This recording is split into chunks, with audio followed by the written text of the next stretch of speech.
राजगढ़ जिला मुख्यालय पर आज भारतीय किसान यूनियन और महाशक्ति के सैकड़ों कार्यकर्ता और पदाधिकारी गण एकत्रित हुए, जहां प्रदेश अध्यक्ष राम जगदीश दांगी के नेतृत्व में कलेक्टर कार्यालय पहुंचकर मुख्यमंत्री डॉक्टर मोहन यादव के नाम पर ज्ञापन सौंपा गया। जी हां, इस ज्ञापन के जरिए अपनी मांगों को प्रमुखता से रखा गया। राजगढ़ से भगवान सिंह की खास रिपोर्ट।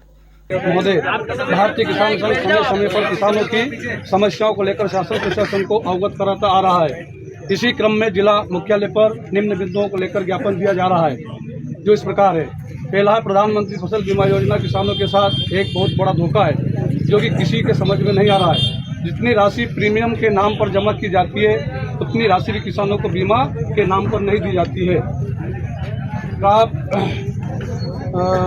उतनी राशि भी किसानों को बीमा क्रॉप कटिंग में नुकसान होना पाया गया, उसके बाद भी किसानों को बीमा का लाभ नहीं मिला। इसकी ठीक से जांच करवाई जाए।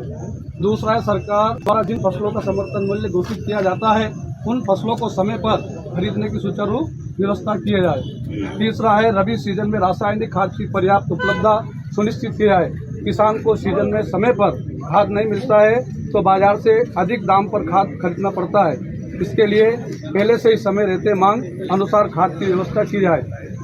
जिले के कई गांव जैसे सारंगपुर, जीरापुर तहसील, मोहनपुरा, कुंडालिया सिंचाई परियोजना के छूट गए, उनको इन योजनाएं में जोड़ा जाए।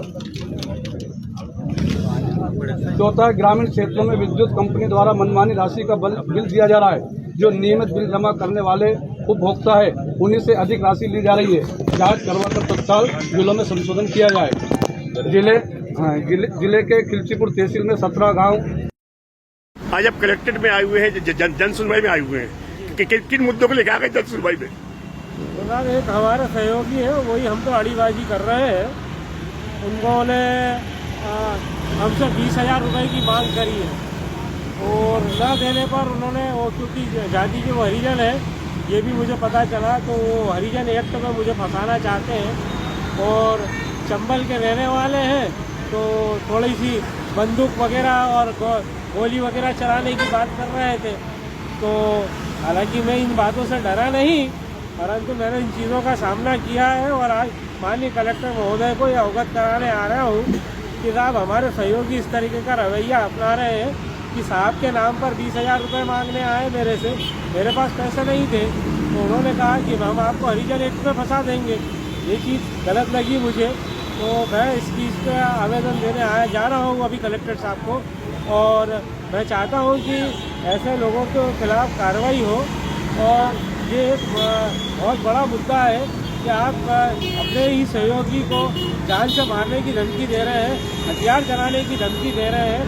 तो मैं ये भी बताने जा रहा हूँ माननीय कलेक्टर साहब को कि सर, हम इन धमकियों से डरने वाले नहीं हैं।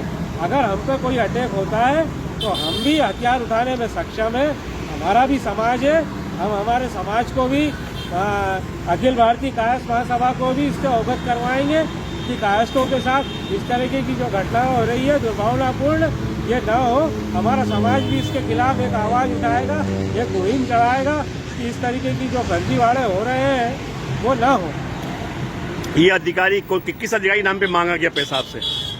ये नाम नहीं बताया उन्होंने, बोले साहब बुला रहे हैं। हमारे डिपार्टमेंट में तो बहुत सारे साहब हैं, तो मैंने कहा साहब का नाम बताइए आप। तो बोले आपको नाम से क्या लेना देना है, आप तो पैसे दीजिए। मैंने आपके सहयोगी फरहान से भी मांगे थे, फरहान से भी 20,000 रुपये मैंने मांगे थे, तो फरहान ने देने से मना कर दिया क्योंकि फरहान के पास पैसे नहीं थे। आप भी नहीं दोगे, मंत्री जी के यहाँ का खर्चा कैसे? इस तरीके की बात कर रहे थे। ये जो सहयोगी कौन है, क्या नाम है आपके सहयोगी का? ये संजय गौतम है। ये पहले तो माध्यमिक शिक्षक है, लेकिन एक तरीके से सीओ का प्रभार दे रखा है, अधिकार क्षेत्र के प्रभार दे रखा है। 3 छात्रावास होने के बाद भी उन्हें प्रभारी मंडल संयोजक बना रखा है। या तो वो अपना छात्रावास भी नहीं ठीक से चला पा रहे हैं और न ही वो मंडल संयोजक का कार्य कर रहे हैं, सिर्फ वो वसूली का कार्य करते हैं। और इसमें मुझे ऐसा